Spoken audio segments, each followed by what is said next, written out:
Chakramata YouTube channel ವೀಕ್ಷಕರಿಗೆ ನನ್ನ ಹೃತ್ಪೂರ್ವಕ ನಮಸ್ಕಾರಗಳು.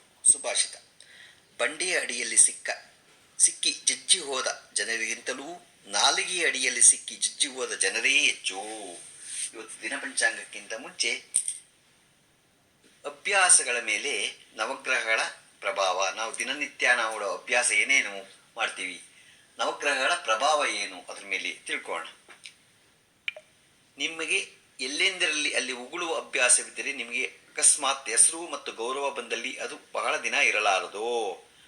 ಉಗುಳುವನ್ನು ಕೈ ತೊಳೆಯುವ ಬಚ್ಚಲ್ಲಿ ಮಾತ್ರ ಉಗುಳಬೇಕು, ಆಗ ಮಾತ್ರ ನಿಮ್ಮ ಹೆಸರು ಮತ್ತು ಗೌರವ ಉಳಿಯುತ್ತದೆ. ಎಲ್ಲೆಂದರಲ್ಲಿ ಉಗುಳಕ್ಕೆ ಹೋಗಬೇಡಿ, ಗೊತ್ತಾಯ್ತಾ? ಎಲ್ಲೆಂದರಲ್ಲಿ ದಾರಿನಲ್ಲಿ ಉಗುಳ್ತಾ ಇರೋದು, ಪಕ್ಕ ಬರ್ತಿರೋರು ಸಿಡಿಯತ್ತೆ ಅನ್ನೋದಲ್ಲ, ರೋಡ್ನಲ್ಲಿ ಉಗುಳಿದ್ರೆ ಕಾಯಿಲೆ ಇನ್ನೊಬ್ರಿಗೆ ಬರುತ್ತೆ ಅನ್ನೋದಿಲ್ಲ, ಏನು ನೋಡಲ್ಲ ಉಗುಳ್ತಾ ಇರೋದು. ಅದರಿಂದ ನಿಮಗೆ ಕೆಟ್ಟದ್ದುಂಟಾಗತ್ತೆ. ಯಾರಿಗೆ ಅವರುಗಳ ತಿಂಡಿ ತಿನಿಸು ಊಟ ಮಾಡಿದ ತಟ್ಟೆಗಳನ್ನು ಪಾತ್ರೆಗಳನ್ನು ಹಾಗೆಯೇ ಇಡುವ ಅಭ್ಯಾಸ ಇರುತ್ತಿದೆಯೋ ಅಂಥವರಿಗೆ ಜೀವನದಲ್ಲಿ ಗೆಲುವು ಕಾಯಮ್ಮಾಗಿ ಸಿಗುವುದಿಲ್ಲ. ಅಂಥವರು ನಿರಂತರ ಹೋರಾಟ ಮಾಡುತ್ತಿರಬೇಕು. ಹಾಗೂ ಆದರೂ ಅವರಿಗೆ ಒಳ್ಳೆಯ ಹೆಸರು ಸಿಗುವುದಿಲ್ಲ. ನೀವು ಉಪಯೋಗಿಸಿದ ತಟ್ಟೆ ಲೋಟ ಪಾತ್ರೆಗಳನ್ನು ತೊಳೆದು ಅವುಗಳನ್ನು ಸರಿಯಾದ ಸ್ಥಳದಲ್ಲಿ ಇಡಬೇಕು. ಹೀಗೆ ಮಾಡುವುದರಿಂದ ಚಂದ್ರ ಮತ್ತು ಶನಿ ಗ್ರಹಗಳನ್ನು ಗೌರವಿಸಿದಂತಾಗಿ ಅವರುಗಳು ಸಂತೃಪ್ತರಾಗುತ್ತಾರೆ. ಇದರಿಂದ ನಿಮಗೆ ಮನಃಶಾಂತಿ ಸಿಗುತ್ತದೆ. ಹಾಗೂ ಕೆಲಸದಲ್ಲಿ ಯಾವುದೇ ಅಡೆತಡೆಗಳು ಇರುವುದಿಲ್ಲ. ಮನೆಯಲ್ಲಿ ಬಚ್ಚಲಲ್ಲಿ ಹಾಕ್ಬಿಡೋದು, ಬಿಟ್ಟುಬಿಡೋದು, ರಾತ್ರಿ ಹೊತ್ತು ಬಚ್ಚಲಲ್ಲಿ ಹಾಕಿ ಬಿಡಕ್ಕೆ ಹೋಗಬೇಡಿ.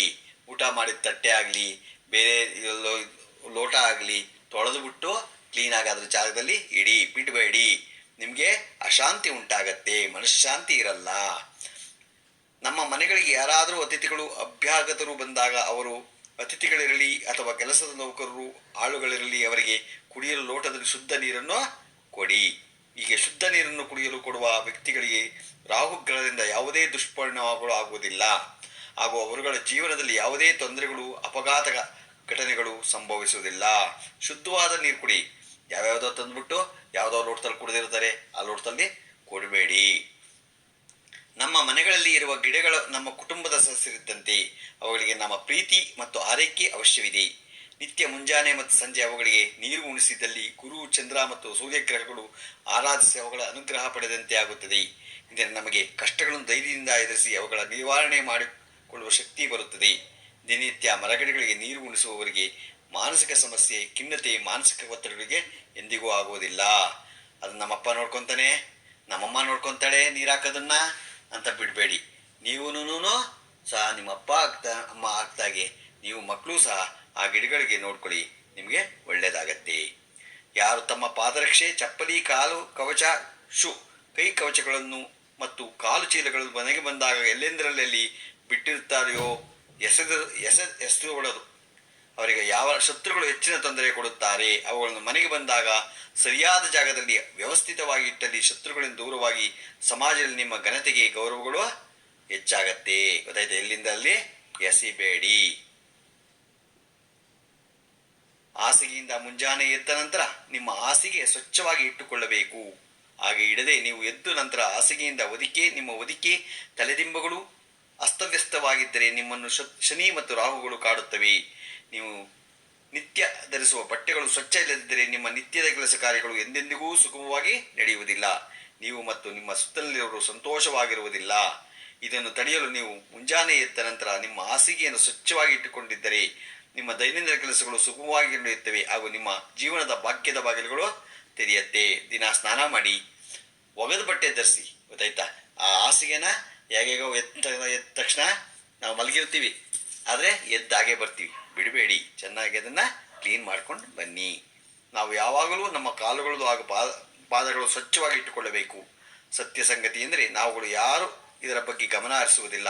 ಕೈಕಾಲುಗಳು ಮತ್ತು ಪಾದಗಳನ್ನು ಸ್ವಚ್ಛತೆಯ ಬಗ್ಗೆ ಗಮನ ಹರಿಸಬೇಕು. ಮನೆಗೆ ಹೊರಗಿನಿಂದ ಬಂದಾಗ ಮುಖಕ್ಕೆ ಕೈಕಾಲುಗಳು ಸ್ವಚ್ಛವಾಗಿ ತೊಳೆದುಕೊಂಡೇ ಮನೆಯ ಒಳಗೆ ಪ್ರವೇಶ ಮಾಡಿ.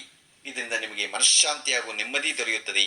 ಹಾಗೂ ಅನವಶ್ಯಕ ಸಿಟ್ಟು ಹಾಗೂ ಮನಸ್ಸಿಗೆ ಕಿರಿಕಿರಿ ಆಗುವುದಿಲ್ಲ. ಹಾಗೂ ದಿನಪೂರ್ತಿ ಸಂತೋಷವಾಗಿರುತ್ತೀರಿ. ಇನ್ನಾದರೂ ಈ ಬಗ್ಗೆ ವ್ಯವಸ್ಥೆ ಮಾಡಿಕೊಂಡು ಅದನ್ನು ಪಾಲಿಸಿ ಜೀವನದಲ್ಲಿ ಆಗುವ ಅದ್ಭುತ ಬದಲಾವಣೆಗಳನ್ನು ಗಮನಿಸಿ.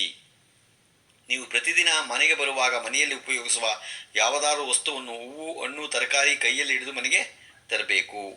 ಹಾಗೆ ಬರಬೇಡಿ. ಹಾಗೆ ಮಾಡಿದರೆ ಅಂತಹ ಮನೆಯಲ್ಲಿ ಮನೆಯ ಲಕ್ಷ್ಮಿಯು ಸಂಪತ್ತಿಗೆ ಅಧಿಪತಿ ಸಂತೋಷದಿಂದ ಮನೆಯಲ್ಲಿ ಕಾಯಂ ಆಗಿ ನೆಲೆಸುತ್ತಾಳೆ. ಅಂತಹ ಮನೆಯಲ್ಲಿ ಮತ್ತು ಮನೆಯ ಸದಸ್ಯರಿಗೆ ಸದಾ ನೆಮ್ಮದಿ ಮತ್ತು ಸುಖ ಸಂತೋಷ ಸಮೃದ್ಧಿ ಇದ್ದು ನಿರಂತರ ಅಭಿವೃದ್ಧಿಯಾಗುತ್ತದೆ. ಯಾವಾಗಲೂ ಗೆಲುವು ಇರುತ್ತದೆ. ನೀವು ಊಟ ಮಾಡಿದ ತಟ್ಟೆಯಲ್ಲಿ ಯಾವತ್ತೂ ಆಹಾರವನ್ನು ಉಳಿಸಬೇಡಿ, ಬಿಸಾಕಬೇಡಿ.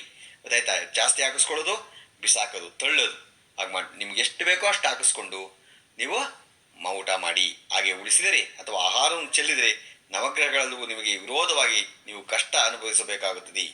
ನೀವು ಶುಭ ಸಮಯ ಮತ್ತು ಹಣಕಾಸು ನಿಮ್ಮ ಜೀವನದಿಂದ ಕೈಬಿಟ್ಟು ಹೋಗುತ್ತವೆ. ಹಾಗೆ ಆದದ್ದು ನಿಮಗೆ ಗೊತ್ತೇ ಆಗುವುದಿಲ್ಲ. ನಿಮ್ಮ ತಟ್ಟೆ ಪಾತ್ರೆಗಳಲ್ಲಿ ನೀವು ಆಹಾರ ಸ್ವೀಕರಿಸಿದ ನಂತರ ಎಂದೆಂದಿಗೂ ಆಹಾರ ಉಳಿಸುವುದಿಲ್ಲವೆಂದು ಹಿಂದೆ ಪ್ರತಿಜ್ಞೆ ಮಾಡಿರಿ. ಬಿಸಾಕಬೇಡಿ, ವೇಸ್ಟ್ ಮಾಡಬೇಡಿ. ನೀವು ತಿಂದ ತಟ್ಟೆಗಳಲ್ಲಿ ಆಹಾರ ಉಳಿಸದೇ ಇದ್ದಲ್ಲಿ ನಿಮಗೆ ನಿಮ್ಮ ಜೀವನದಲ್ಲಿ ಹಣಕಾಸಿನ ಕೊರತೆ ಎಂದಿಗೂ ಬರೋದಿಲ್ಲ. ನಿಮ್ಮ ಅಭ್ಯಾಸಗಳನ್ನು ಗಮನಿಸಿ ಸೂಕ್ತವಾಗಿ ಬದಲಾವಣೆ ಮಾಡಿಕೊಂಡು ನಿಮ್ಮ ಮನೆಗಳಲ್ಲಿ ಹಾಗೂ ಜೀವನದಲ್ಲಿ ಸುಖ ಶಾಂತಿಯಿಂದ ನೆಮ್ಮದಿಯಿಂದ ಇರಿ. ಗೊತ್ತಾಯ್ತಾ? ಹೇಗೋ ಇರೋದು, ಹೇಗೋ ಮಾಡ್ತೀನಿ ಅನ್ನೋದನ್ನ ಮಾಡಬೇಡಿ. ನಮ್ಮ ಮನೆಯಲ್ಲಿ ತಾಯಿ ಮಾಡ್ತಾಳೆ, ಅಪ್ಪ ಮಾಡ್ತಾನೆ ಅಂತ ಅನ್ಕೋಬೇಡಿ. ನೀವು ಮಕ್ಕಳು ಸಹ, ನಿಮ್ಮ ತಾಯಿ ತಂದೆನೂ ಸಹ ಮಾಡಬೇಕು, ಮಕ್ಕಳು ಸಹ ಮಾಡಬೇಕು. ಎಲ್ಲರೂ ಇದನ್ನ ತಿಳ್ಕೊಂಡು ನಿಮ್ಮ ಅಭ್ಯಾಸವನ್ನ, ಒಳ್ಳೆ ಅಭ್ಯಾಸ ಕಲ್ತ್ಕೊಳ್ಳಿ, ನಿಮಗೆ ಒಳ್ಳೇದಾಗತ್ತೆ. ಗೊತ್ತಾಯ್ತಾ?